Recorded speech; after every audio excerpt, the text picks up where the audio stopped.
अच्छा जी, तो देखो हमारे पास जो है ना,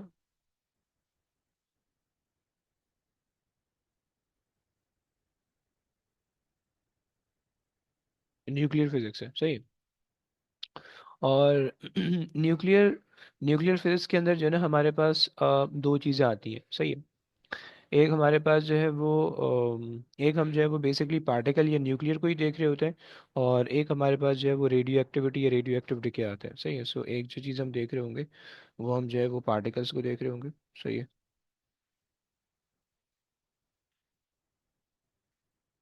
सही है। और दूसरी चीज़ जो है वो हमने डिके देखना है, सही है।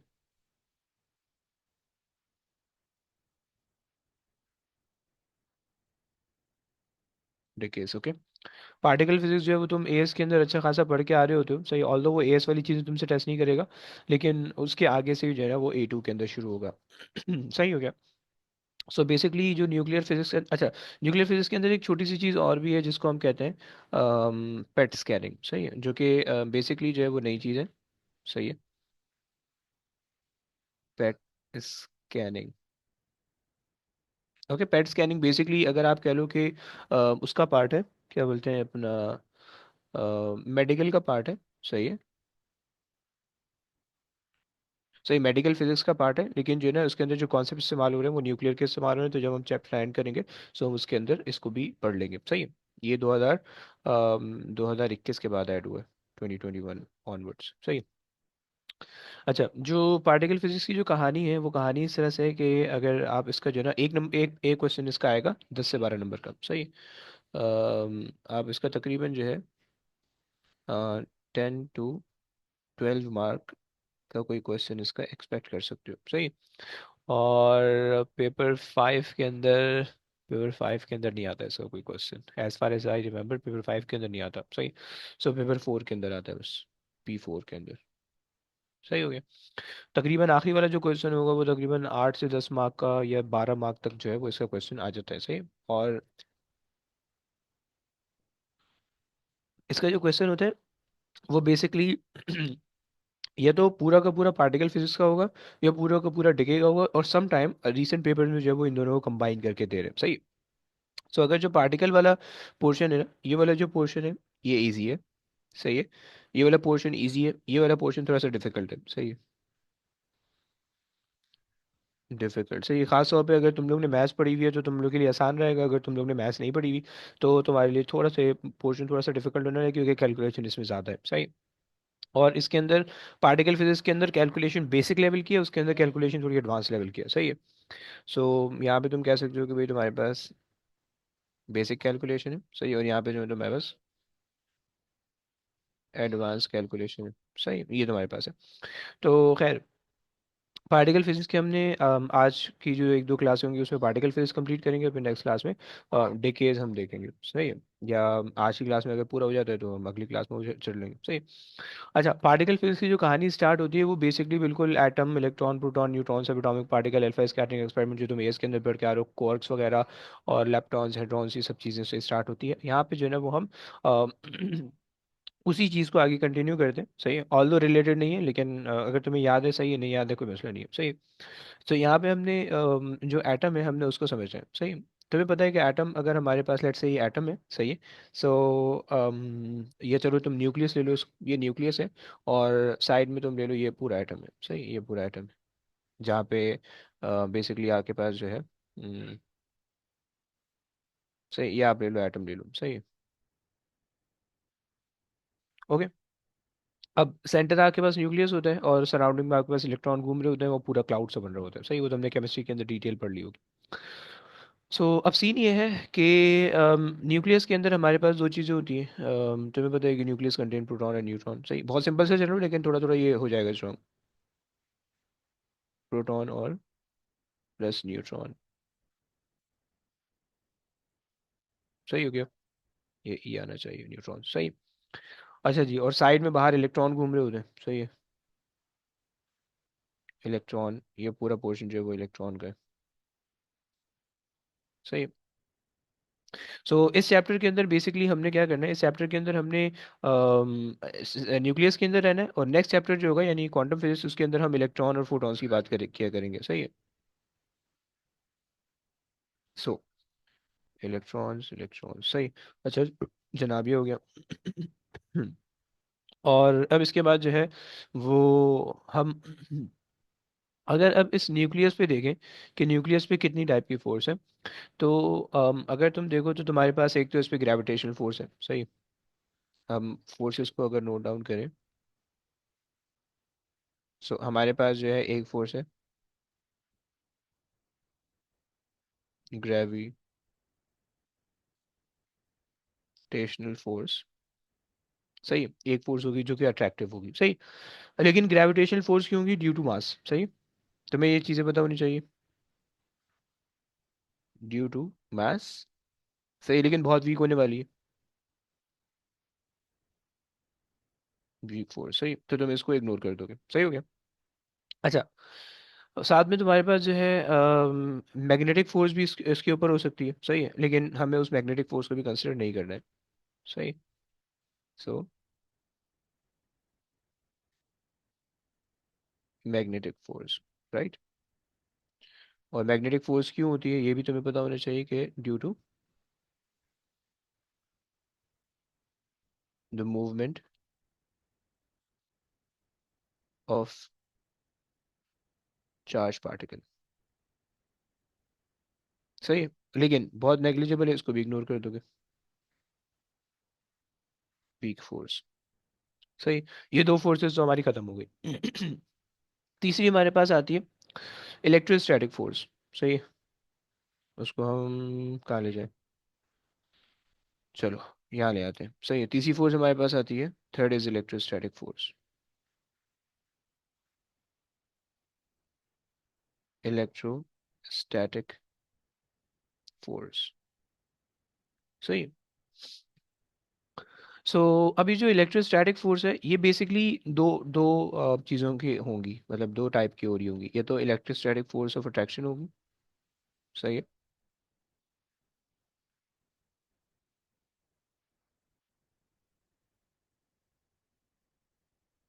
सही है, ये तो जो है वो इलेक्ट्रोस्टैटिक फोर्स ऑफ रिपल्जन होगी।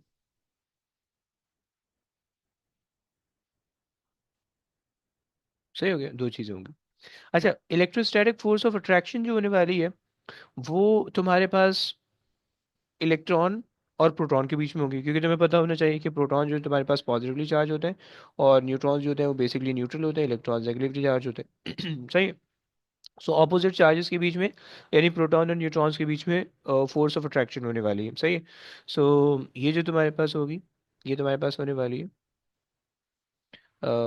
Between proton and electron right. जो कि बेसिकली आपके न्यूक्लियस को होल्ड कर रही होगी सही है। जो कि आप कह लो कि आपके एटम को होल्ड कर रही होगी, आपके आपके इलेक्ट्रॉन को बाहर नहीं भागने देगी सही, आपके इलेक्ट्रॉन को पकड़ के रखेगी सही। और अगर अगर तो आपने इतनी ज़्यादा एनर्जी प्रोवाइड कर दी कि वो इलेक्ट्रॉन्स जो है ना उन फोर्स को ओवरकम कर लें, तो आप कह दो कि भाई ये आयनाइजिंग आयनाइजेशन एनर्जी है सही है, कि इलेक्ट्रॉन एटम जब आयनाइज हो गया सही, उसने अपना इलेक्ट्रॉन लूज कर दिया राइट। तो वो उसमें आप कौन सी फोर्स ओवरकम करते हो? Electrostatic force of attraction between the proton which is in the centre and the electron which is in the shell okay.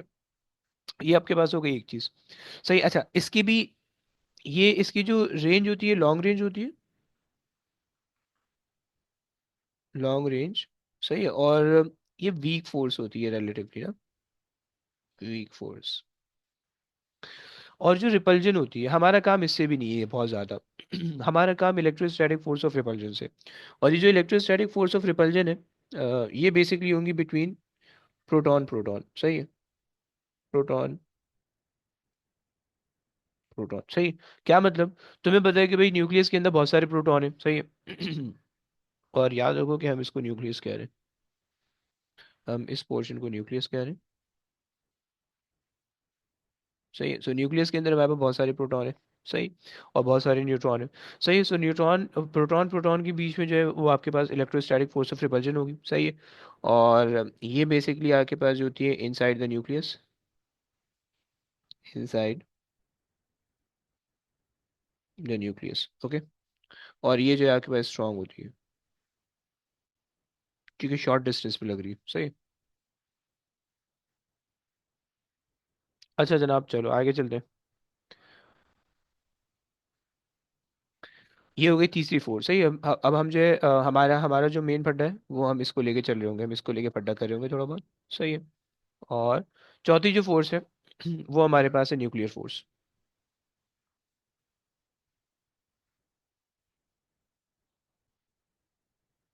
Nuclear force, okay.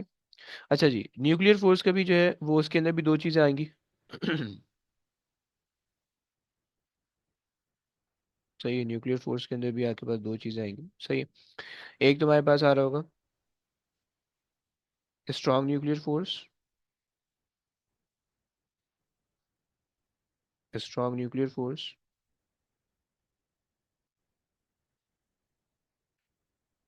सही है। और एक तुम्हारे पास आएगा वीक न्यूक्लियर फोर्स। सही हो गया। वीक न्यूक्लियर फोर्स, सही हो गया। ये आपके पास आ गई दो फोर्सेस। अच्छा जी, देखो याद रखो कि ये जो चीज़ें मैं बता रहा हूँ ये भी एएस वाली चल रही है, सही है। मैं थोड़ा सा रिकॉल कर रहा हूँ कि एएस के अंदर आप ये सारी चीज़ें पढ़ के आ रहे हो। सही, अगर याद नहीं है तो याद आ जाएंगे यहाँ पे। सही है, इसमें से क्या क्या चीज़ें जो चीज़ इंपॉर्टेंट होगी वो मैं बता रहूँगा, सही। अच्छा जी, स्ट्रॉन्ग न्यूक्लियर फोर्स जो होगी वो क्या करेगी, वो होगी कहाँ पे, वो होगी बिटवीन प्रोटॉन एंड न्यूट्रॉन। सही है। और ये बिल्कुल शॉर्ट रेंज होने वाली है, सही। Short range, short range, okay. अच्छा जनाब, सही है। और ये बेसिकली एटम को क्या कर रही होगी, अम, इसको लिख देते हैं, होल्ड द न्यूक्लियस टुगेदर।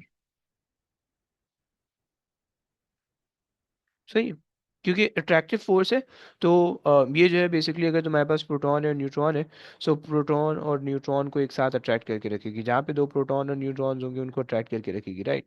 जबकि जो तुम्हारे पास इलेक्ट्रोस्टैटिक फोर्स ऑफ रिपल्जन है जो बिटवीन द जो इन द न्यूक्लियस है, वो बेसिकली क्या करेगी, जो दो अगर प्रोटॉन प्रोटॉन है तो वो उनको अट्रैक्ट करेगी एक दूसरे से। सही है, एक दूसरे से अट्रैक्ट होंगे if the two charges are positive, okay. So ये प्रॉब्लम होगी, सही है। और ये आपको यहाँ पे भी लिख लो कि जो है ये जो है tends to break the nucleus। Nucleus, okay. So एक फोर्स जो है वो न्यूक्लियस को होल्ड कर रही है, दूसरी फोर्स जो है वो न्यूक्लियस को ब्रेक कर रही है, सही। ये दो चीजें हो गई। यहाँ पे हमारे पास ये वाली चीज भी इंपॉर्टेंट होने वाली है, सही, ये वाली फोर्स, स्ट्रॉन्ग न्यूक्लियर फोर्स, सही है। हमने इसकी कैलकुलेशन वगैरह बहुत ज़्यादा नहीं करनी है, लेकिन इसका सिर्फ कॉन्सेप्ट हमें पता होना चाहिए। अच्छा, वीक न्यूक्लियर फोर्स जो है, वीक न्यूक्लियर फोर्स जो है वो बेसिकली डिके करवाती है, ओके। सो कॉजेज रेडियो एक्टिव डिकेज। सही, सारी चीजें आ गई। अब देखो हमने, अब दोबारा से ऊपर आ जाओ। हमने कहा हम देखो ग्रेविटेशनल फोर्स को इग्नोर कर रहे हैं, उसका कोई काम नहीं है। हम मैग्नेटिक फोर्स को भी इग्नोर कर रहे हैं, सही, उसका भी कोई काम नहीं है, सही। हमने इलेक्ट्रोस्टैटिक फोर्स के अंदर अट्रैक्शन की बात की। अट्रैक्शन हमने कहा कि भाई नेक्स्ट चैप्टर के अंदर हमने करना है electrostatic force of attraction, basically उसके अंदर जो है ना वो हमने इलेक्ट्रॉन्स को देखना है और इलेक्ट्रॉन किस तरह से जो है वो कौन कौन से शेल्स के अंदर होते हैं, सही। और इसका ज़्यादा काम जो है वो तुम्हारा केमिस्ट्री के अंदर भी तुम आज पढ़ चुके हो, सही। इलेक्ट्रोस्टैटिक फोर्स ऑफ रिपल्जन हमें क्या कर रही है, जो कि न्यूक्लियस को ब्रेक कर रही है, ये इंपॉर्टेंट चीज़ है। और फिर हमारे पास न्यूक्लियर फोर्स है जो कि उसकी काउंटर फोर्स है, जो कि उसके इफेक्ट को नलीफाई कर रही है और न्यूक्लियस को होल्ड कर रही है। और चौथी फोर्स जो है वो वीक न्यूक्लियर फोर्स है जिसकी वजह से रेडियो एक्टिव डिकेज हो रहे हैं, राइट। सो रेडियो एक्टिविटी किस किस वजह से हो रही है, रेडियो एक्टिविटी आपके पास जो हो रही है, रेडियो एक्टिव डिके जो हो रहा है वो वीक न्यूक्लियर फोर्स की वजह से हो रहा है, राइट। और जो पार्टिकल फिजिक्स के अंदर जो जो सारे काम होंगे वो स्ट्रॉन्ग न्यूक्लियर फोर्स और आपके पास जो है इलेक्ट्रोस्टैटिक फोर्स के अंदर इलेक्ट्रोस्टैटिक फोर्स ऑफ रिपल्जन से होगा, सही हो गया। ये आपके पास सारी चीजें आई होप से बन गई होंगी। अच्छा जनाब, चलो। अच्छा, यहाँ तक जरा बोल दो, हाँ ना बोल दो प्लीज, यहाँ तक समझ में आता है, कोई मसला तो नहीं है यहाँ तक, एनी प्रॉब्लम। नहीं सर। बेहतरीन। सही भाई, लिख रहा है ना? जी जी सर, लिख रहा हूँ सर। पक्की बात है। Okay okay. सर कसम से। डन है, डन है। तस्वीर भेज देगा भाई। मैं भेज रहा हूँ, अच्छा तू अच्छा, ले ले। नहीं नहीं नहीं, बस बस मान लिया मैंने, मान लिया, छोड़ दे। अच्छा, चलो आगे चलते हैं, आगे चलते हैं। कहाँ गया ये रहा। सो अब अगर आपके पास, यहाँ तक तो हमने कहानी की है एएस की, सही है? इसके अंदर तुम्हें सिर्फ इसकी चीज़ें पता होनी चाहिए, वो तुम्हें बहुत ज़्यादा इससे टेस्ट नहीं करेगा, लेकिन ये बेसिक ग्राउंड, ये बेसिक अंडरस्टैंडिंग है, सही है? अब यहाँ से आगे अगर हमारे पास एक न्यूक्लियस आता है, सही है? और उस न्यूक्लियस के अंदर हमने तीन चीज़ें देखनी है, सही है? हमने अम, चलो सबसे पहले मैं तुम लोग से एक चीज़ पूछता हूँ। मैंने तुम्हें दो फोर्सेस की बात की, सही, मैंने तुम्हें दो फोर्सेस की बात की, एक तुम्हारे पास जो है वो स्ट्रॉन्ग न्यूक्लियर फोर्स, और एक तुम्हें मैंने वीक न्यूक्लियर फोर्स दी, सही। तुम में से मुझे कोई बता सकते हैं कि तुम्हारे पास जो है एक न्यूक्लियस जो होगा वो कब स्टेबल होगा? क्या बात है, बेहतरीन यार। अच्छा जी, कोई बता सकते हैं? एनीबॉडी? अब्दुल्ला बता सकते हैं एक न्यूक्लियस वो कब स्टेबल होगा? इन दो फोर्सेस को अपने सामने रखना है। एक ये फोर्स है रिपल्जन वाली जो कि ब्रेक करवा रही है, और एक ये फोर्स है जो कि वो करवा रही है, होल्ड कर रही है। यस अब्दुल्ला, क्या कहोगे? इक्वल होनी चाहिए फोर्स भी। इक्वल होनी चाहिए। ओके इमरान, कुछ भी कहते हो? जी सर, मैं ये कह था कि यही इक्वल कह होनी रहे हो चाहिए। इक्वल होनी चाहिए। कासिम आप भी क्या कहते हो, ये कहते हो? जी अच्छा जी, चलो सारे कहते हो ये इक्वल होनी चाहिए, इक्वल होनी चाहिए। वजी क्या कहता है? वजी ये कहता है इक्वल होनी चाहिए, जो तोड़वा रहा है और जो बनवा रहा है दोनों बराबर होनी चाहिए, है? हाँ सर, तो तभी वो रिएक्शन हो सकता है, वरना तो एक काम एक ज्यादा होगी तो फिर कुछ और ही हो जाएगा। ओके ओके, डन है, बढ़िया, सही हो गया, बेहतरीन। अच्छा जी, चलो तुम लोग ये कह रहे हो, सही है। तो अब हमने सबसे पहले तो ये देखना है कि भाई हमारे पास ये कम या ज़्यादा होंगी क्यों, सही है? और अगर तो ये इक्वल होगी तो स्टेबल होगा न्यूक्लियस, अगर तो ये इक्वल नहीं होगी, अनइक्वल होंगी, तो अनस्टेबल हो जाएगा, राइट? तुम लोग ने ये बातें कर ली, सही। और अगर अनस्टेबल होगा तो वो या तो खुद ही ब खुद ब्रेक हो जाएगा स्टेबलाइज होने के लिए अपने आप को, या तो फिर जो है हम उसको अनस्टेबल कर देंगे तो वो ब्रेक हो जाएगा, राइट? ये दो कुछ कुछ कुछ चीज़ें, सही है। अच्छा जनाब, चलो अब इन्हीं चीज़ को रिलेट करते हैं। अब अगर आपके पास एक एटम है, सही है, एक एटम है, सही। उस एटम के अंदर अगर आपने कहा, यार एक तो ये सीधी लाइनें नहीं बन रही,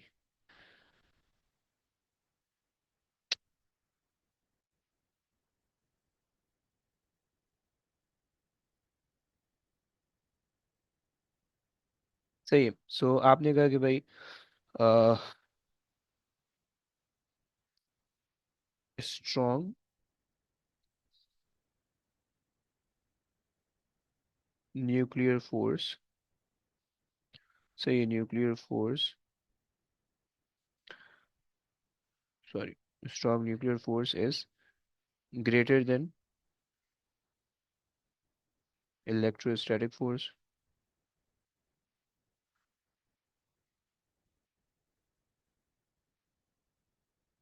सही, एक केस हो गया, सही। केस के अंदर स्ट्रॉन्ग न्यूक्लियर फोर्स बड़ी होगी, सही है। दूसरा केस हमारे पास क्या हो सकता है? कि तुमने कहा कि भाई स्ट्रॉन्ग न्यूक्लियर फोर्स और इलेक्ट्रोस्टैटिक फोर्स बराबर हो जाए, सही है, बराबर हो जाए। तीसरा केस हमारे पास हो सकता है कि स्ट्रॉन्ग न्यूक्लियर फोर्स,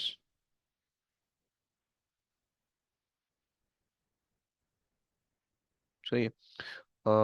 अच्छा जनाब,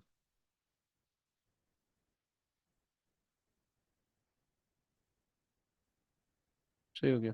सो स्ट्रॉन्ग न्यूक्लियर फोर्स और इलेक्ट्रोस्टैटिक फोर्स जो है वो तुम्हारे पास, तुम कह लो कि बराबर नहीं है, इलेक्ट्रोस्टैटिक फोर्स बड़ी है और न्यूक्लियर फोर्स छोटी है, सही हो गया। सो तुम ये कुछ कह सकते हो? थोड़ा सा अगर हम इसको इधर कर लें,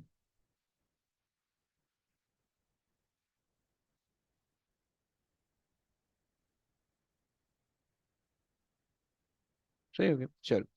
सही है, तो तुम ये कह सकते हो, ये तीन तीन सिनेरियो तुम्हारे पास बनते हैं, सही है।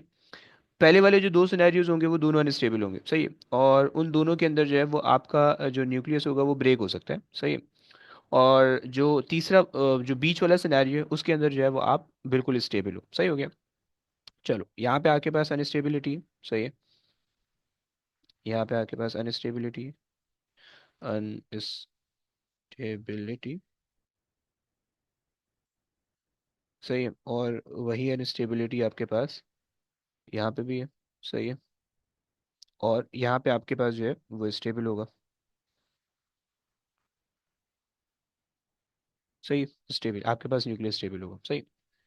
अच्छा जनाब, अब हमें ये देखना है कि भाई हम स्टेबिलिटी और अनस्टेबिलिटी चेक कैसे कर सकते हैं। सही।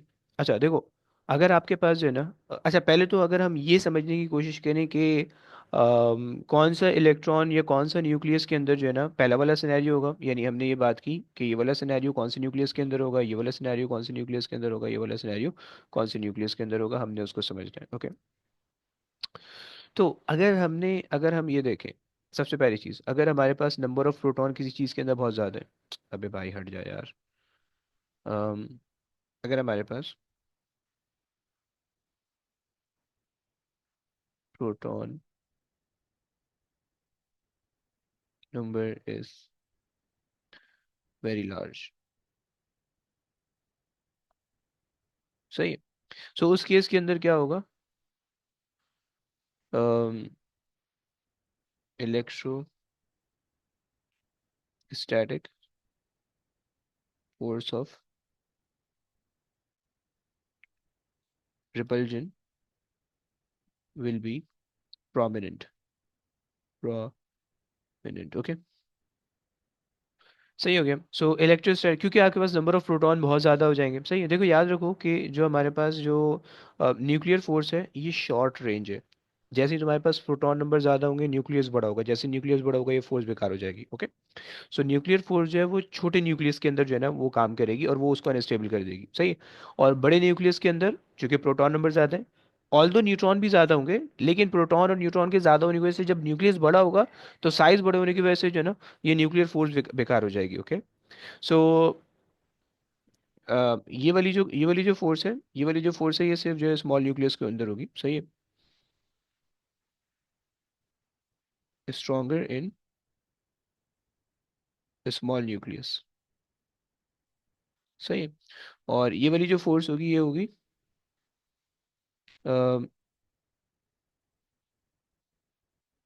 Stronger in large nucleus. सही है। सो एक फोर्स जो है वो जो रिपल्सिव फोर्स है वो तुम्हारे पास जो है वो बड़े न्यूक्लियस के अंदर होगी प्रोटॉन के ज़्यादा होने की वजह से, और न्यूक्लियर फोर्स जो है वो छोटे न्यूक्लियस के अंदर होगी नंबर ऑफ प्रोटॉन कम होने की वजह से, शॉर्ट रेंज होने की वजह से। सही हो गया ये बात हो रही। अच्छा जब ये बात लिख दिया तो फिर ये बात लिखने का फ़ायदा भी नहीं है। सही है। तो तुम्हें ये बात अब पता चल गई। सही है। तुम्हें ये बात अब पता चल गई कि भाई कहाँ पे, किस केस के अंदर, यानी किस केस के अंदर, यानी किस एटम के अंदर ये वाला केस होगा, किस एटम के अंदर ये वाला केस होगा और किस एटम के अंदर ये वाला केस होगा। राइट। जो जो छोटे एटम है, हाइड्रोजन है, हीलियम वगैरह है, अब उनके अंदर तुम्हें ये वाला केस मिल रहा होगा। सही है। वो अनस्टेबिलिटी होगी, उनके अंदर अनस्टेबिलिटी होगी, और जब वो स्टेबल करेंगे तो वो अपने आप को जो है वो एक दूसरे से अट्रैक्ट करेंगे। सही है। अच्छा जी। यानी वो जो है ना स्टेबलाइज होने के लिए एक दूसरे, मतलब चूंकि स्टेबलाइज उनको स्टेबिलिटी हासिल करनी है और उनके अंदर स्ट्रांग न्यूक्लियर फोर्स है। राइट। तो और स्ट्रांग न्यूक्लियर फोर्स जो है वो अट्रैक्टिव होती है। ओके, अट्रैक्टिव लिखा है मैंने, स्ट्रांग न्यूक्लियर फोर्स। अच्छा सॉरी, चलो यहाँ पे भी एक चीज़ और ऐड कर दो। ये इलेक्ट्रोस्टैटिक फोर्स ऑफ रिपल्जन है, तुम्हें पता है रिपेल कर रही है, दूर फेंक रही है। स्ट्रांग न्यूक्लियर फोर्स है, होल्ड टुगेदर है, तो तुम्हें पता होना चाहिए अट्रैक्टिव, यहाँ पे मैं लिख देता हूँ ताकि तुम्हें याद रह जाए। सही। ये अट्रैक्टिव है। ओके। सो अगर तो छोटा न्यूक्लियस है तो नियर बाय न्यूक्लियस जो है वो अट्रैक्ट हो जाएंगे तो वो बड़ा बन जाएगा। राइट। और फिर वो इतना बड़ा अगर हो गया कि भाई उसका जो साइज है वो साइज इतना ज़्यादा हो गया है कि न्यूक्लियर फोर्स वीक हो जाएगी तो फिर वीक हो जाएगी। सही। सो ये इस तरह से कहानी आपकी चलेगी। सही, यहाँ तक समझ में आ रहा है? यहाँ तक कोई बात ऊपर से तो नहीं जा रही? प्लीज़ बोलो। सर वो जो आपने नीचे लिखा था वो क्या था? क्या चीज़? Proton proton number is very large, जो आपने पूरी लाइन लिखी थी, इक्वल्स टू। उसकी ज़रूरत, proton number is very large, उसकी वजह से ये होगा कि आपके पास जो है electrostatic force will be prominent. सही, ये लिखा था उसके आगे। सही हो गया। जी सर। चलो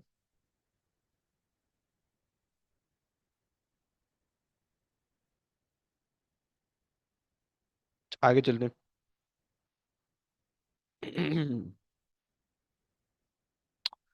अच्छा जनाब, अब हमने ये बात समझ ली कि भाई कौन से न्यूक्लियस के अंदर जो है वो आपके पास न्यूक्लियर फोर्स होने वाली है छोटे न्यूक्लियस के अंदर, और कौन से न्यूक्लियस के अंदर आपके पास बड़ी फोर्स होने वाली है, न्यूक्लियर रिपल्सिव फोर्स। सही है। अब हमने इसको समझना है कि हम स्टेबिलिटी के लिए जो कैलकुलेशन करते हैं वो किस तरह से कर सकते हैं और क्या क्या पैरामीटर्स हो सकते हैं। सही है।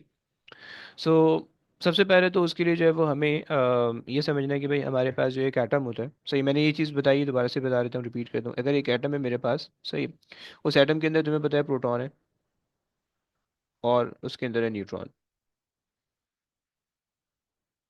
सही। तुम्हें ये बात पता है कि प्रोटॉन और न्यूट्रॉन बचपन से पढ़ते हैं कि अप्रॉक्सीमेटली सेम मास है, लेकिन प्रोटॉन थोड़ा सा भारी होता है, न्यूट्रॉन थोड़ा सा प्रोटॉन थोड़ा सा हल्का होता है, न्यूट्रॉन थोड़ा सा भारी होता है। अच्छा, ये याद रखो, इस चैप्टर के अंदर कैलकुलेशन बहुत आसान है, लेकिन कैलकुलेशन जो है वो 4 to 5 डेसिमल प्लेसेस या सिग्निफिकेंट फिगर तक जाएंगी। ओके। सो प्रोटॉन का जो मास है 1.00737 होता है। सही है। और न्यूट्रॉन का जो मास होता है वो होता है 1.00838 या 866, सॉरी। सही है। अच्छा, ये मैंने वैल्यूज लिखी, ये वैल्यूज पेपर में गिवन होंगी। सही है। तो इसकी टेंशन लेने की जरूरत नहीं है, सब कुछ पेपर में देगा। सही है, सो डोंट वरी।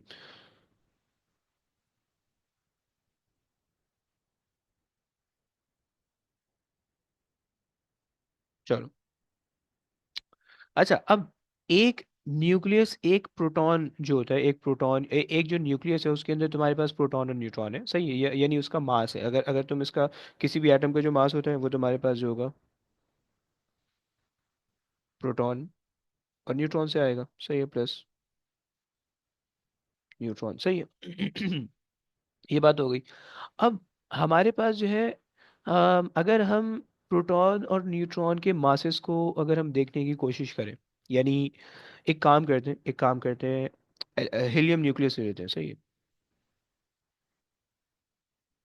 हीलियम ले लेते हैं। ज़रा गूगल पे जाओ और गूगल पे जाके सर्च करो कि हीलियम न्यूक्लियस का मास क्या है 4 सिग्निफिकेंट फिगर के अंदर, बताओ। 4 या 5 सिग्निफिकेंट फिगर के अंदर, जल्दी से।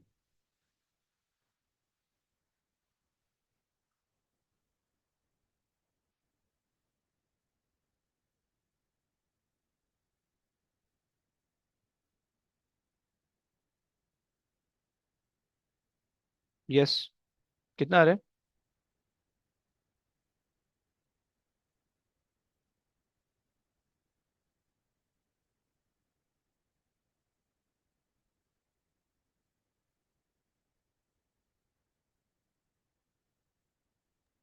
4.00260 ओके। सो आप कह रहे हो 4.00260, ऐसे ही।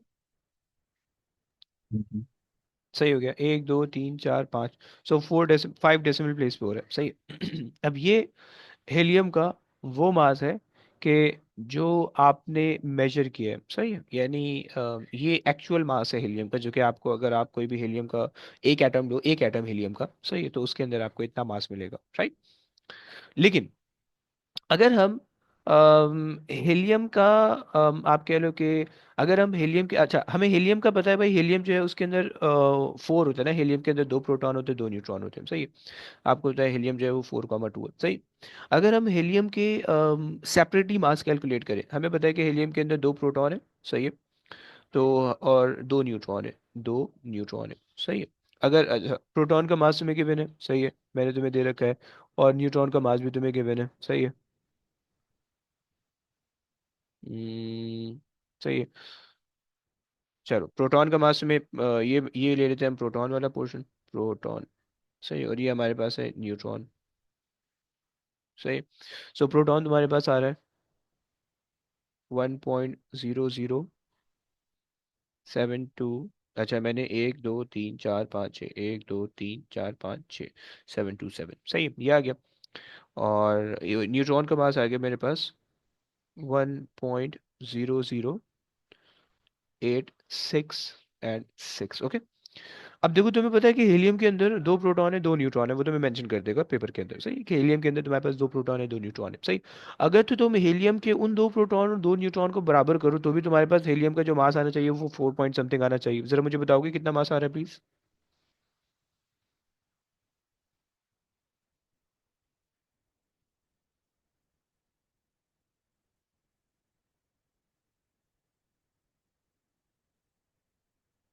यस।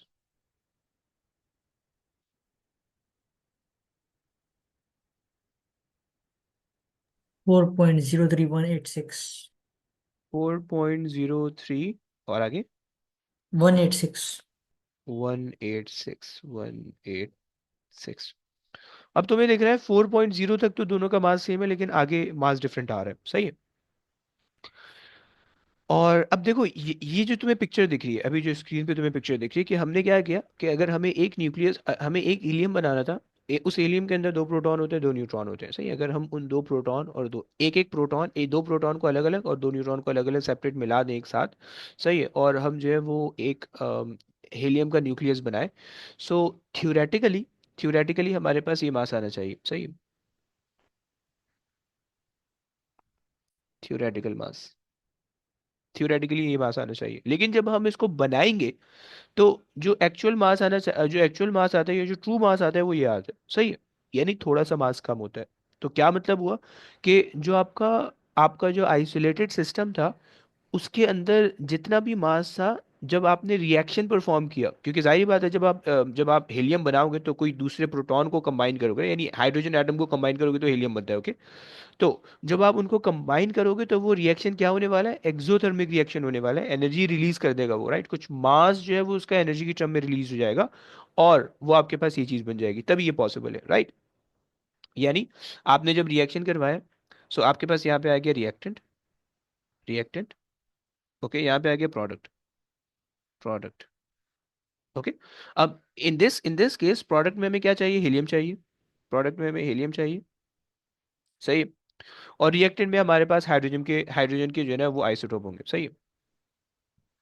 आइसोटोप ऑफ हाइड्रोजन, सही। मैं सिर्फ समझाने के लिए GN, सही, सही। अब क्या होगा कि हमारे पास जैसे ही रिएक्शन होगा ना, तो इस रिएक्शन से कुछ एनर्जी निकलेगी, सही है। Okay, so some energy will be released, okay, सही हो गया। अच्छा जी, लेकिन ये एनर्जी रिलीज होगी क्या, और ये क्या बताएगी आपको? ये बेसिकली ये बताएगी कि जो इनिशियली जो आप हीलियम का न्यूक्लियस बनाने वाले थे, जिसका मास आपको इतना मिलता, सही है, क्योंकि उसके अंदर से कुछ एनर्जी रिलीज हो गई है, और वो एनर्जी जो है कहाँ से बन के आई थी? मास से कन्वर्ट होकर एनर्जी में बनी थी। तो वो रिलीज हो गई है, तो अब आपको एक्चुअल मास इतना मिल जाएगा। ये बात समझ में आती है? ये बात दिमाग में बैठती है? जरा हाँ ना बोलो प्लीज। यस। सर एक बार रिपीट कर दे। देखो मैं पहले कुछ लाइनें लिख देता हूँ, सही है? उन लाइनों को देख लो और फिर उसके बाद मैं दोबारा से रिपीट कर दूंगा, सही। देखो ये जो कॉन्सेप्ट है ना पूरा, ये आइंस्टाइन की एक थ्योरी ऑफ रिलेटिविटी की वजह से आता है, सही है। कि अगर आप जो है वो बहुत ज़्यादा तेज़ स्पीड से किसी चीज़ को कोलाइड करोगे, तो मास एनर्जी मैटर के अंदर मैटर जो है वो एनर्जी के अंदर, एनर्जी जो है वो मास के अंदर कन्वर्ट हो सकती है, सही। ये हम जो है ना कुछ थ्योरी ऑफ रिलेटिविटी आपको कहती है, सही।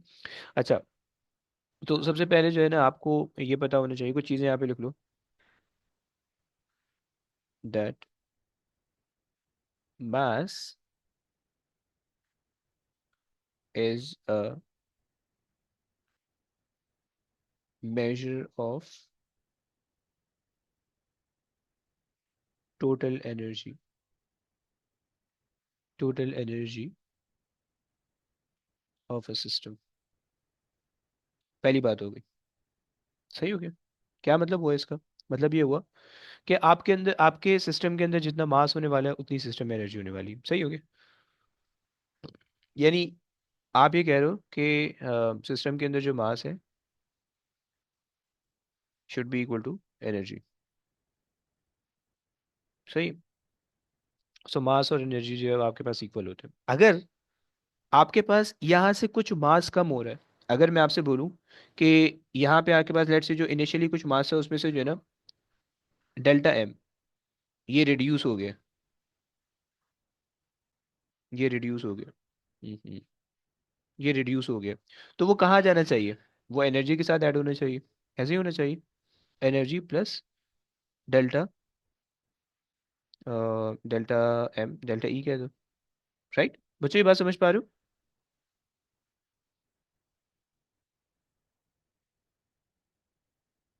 सही।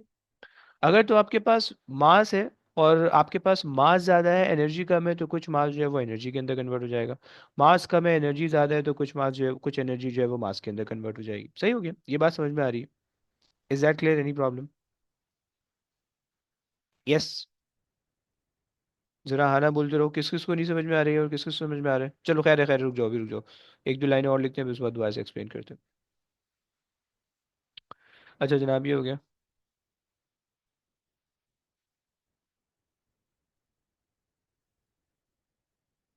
यहाँ पे अगर हम लिखें the formation the formation of a nucleus from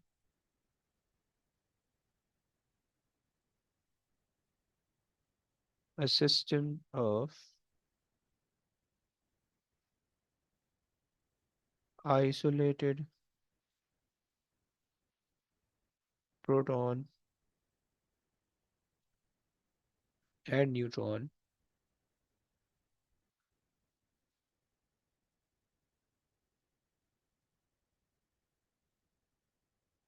release energy, right?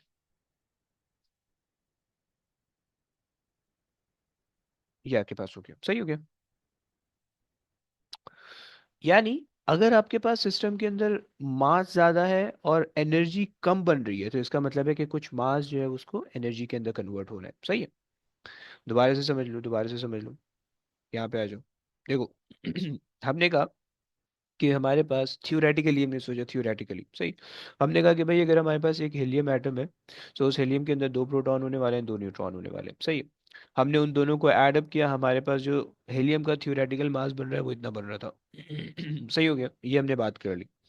लेकिन जब हमने हीलियम के ऊपर एक्सपेरिमेंट किया और उसका एक्चुअल ट्रू मास देखा, जो एग्जिस्टिंग मास था, तो वो हमें इतना मिला। राइट? जो कि अगर अगर मैं तुम्हें हीलियम न्यूक्लियस दे दूं तो उसको तुम्हें तुम्हें इतना मास मिलेगा।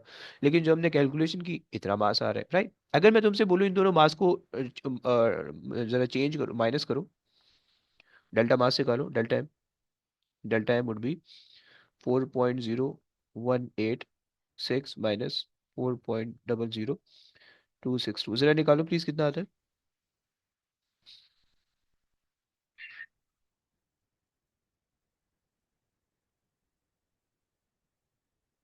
How much?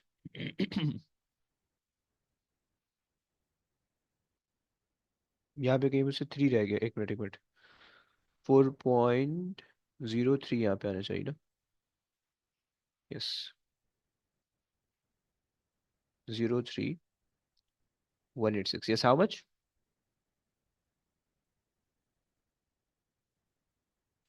थ्री में से निकालोगे वन बच जाएगा, एंड नहीं, थ्री बचेगा। टू में से वन निकालोगे, वन बचेगा। अबे यार, उल्टा करना चाहिए ना। बता दो यार, कुछ तो बताओ।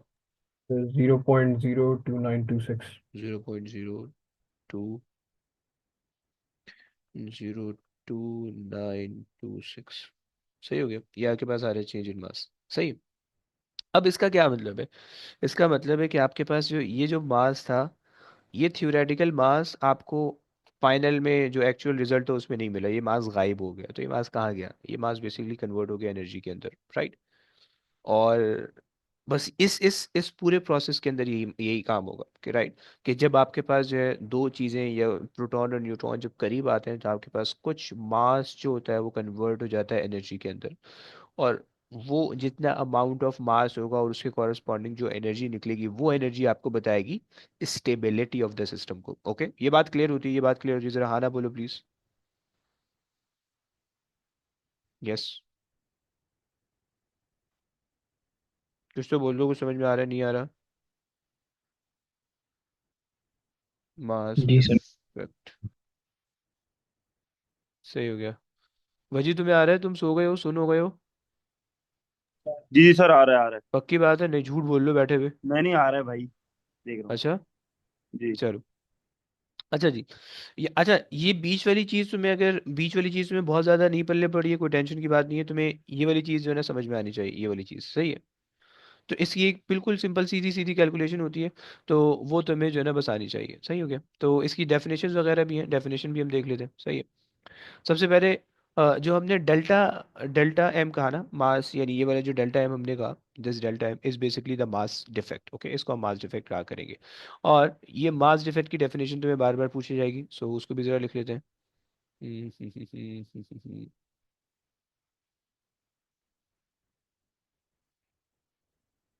चलो आ जाओ भाई।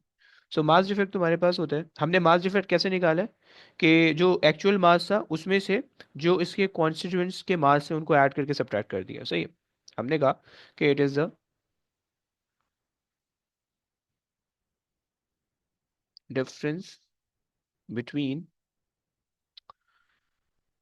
the mass of the nucleus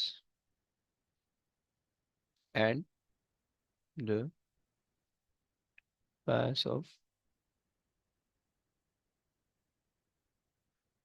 the nucleons. Okay, nucleons बोले तो proton plus neutron, right? Proton plus neutron. सही हो गया। सो अगर तुम गौर करो, अगर तुम इसमें गौर करो तो हमने क्या किया। अच्छा, मास ऑफ द न्यूक्लियस का मतलब ये बेसिकली हमने जो ट्रू मास था ना, जो एग्जिस्टिंग मास था, एग्जिस्टिंग मास, ये वो निकाला। सही है? जो कि हमने गूगल से निकाला था, ये एग्जिस्टिंग मास हुआ, एग्जिस्टिंग मास। सही। और नीचे वाला जो मास है, जो कि हमने कहा कि mass of the nucleons, right? Nucleon का मतलब प्रोटॉन न्यूट्रॉन, जो हमने ऐड करके निकाला, ये हमारे पास, जिसको हम थ्योरेटिकल मास कह रहे हैं, ये हमारे पास है थ्योरेटिकल मास, थ्योरेटिकल मास। सही, ये हमारे पास जो है मास डिफेक्ट है। ओके। अब हमने ये बोला कि भाई अगर हमारे पास दो न्यूक्लियस, अगर हम दो प्रोटॉन या तीन चार प्रोटॉन और न्यूट्रॉन को हम करीब लेके आ रहे हैं, तो हमारे पास कुछ मास जो होगा वो एनर्जी के अंदर कन्वर्ट हो जाएगा, राइट? हमने एक बात कही और वो उस मास को हम मास डिफेक्ट कह रहे हैं, राइट? अब जब वो कंबाइन हो गए और हमने उनको दोबारा से सेपरेट करना है, उन उन कॉम्बाइन कंबाइन चीज़ों को दोबारा से सेपरेट करना है, तो जितनी एनर्जी हमने पुट इन करनी पड़ेगी, उस एनर्जी को हम बाइंडिंग एनर्जी कहा करेंगे। ओके। सो बाइंडिंग एनर्जी डेफिनेशन लिख लो पहले।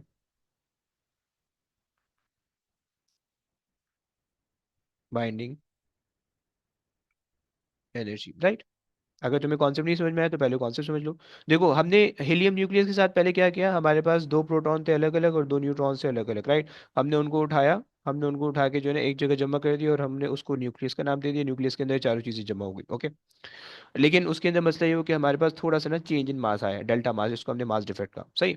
अब हमारे पास ये न्यूक्लियस बन गया, इसके अंदर दो प्रोटॉन है और दो न्यूट्रॉन है। सही। लेकिन अगर मुझे इनको वापसी जो है उतने ही डिस्टेंस पे सेपरेट करना है, सही है, तो अब मैं उतना मास तो पुट इन नहीं कर सकता, बल्कि मैं उतनी एनर्जी दे सकता हूँ, क्योंकि जाहिर बात है जब तुम सेपरेट करो तो तुम्हें कोई ना कोई फोर्स लगानी पड़ेगी, एनर्जी लगानी पड़ेगी, राइट? सो जितनी एनर्जी तुम्हें चाहिए होगी इनको सेपरेट करने के लिए ना, इनके न्यूक्लियॉन्स को, ये कॉन्स्टिट्यूएंट्स है, ये न्यूक्लियॉन्स कह लो, वो बेसिकली तुम्हारे पास बाइंडिंग एनर्जी होने वाली है, राइट? लिख लेते हैं इसको भी। सही है। सो अच्छा जी, हम कहते हैं कि भाई एनर्जी रिक्वायर्ड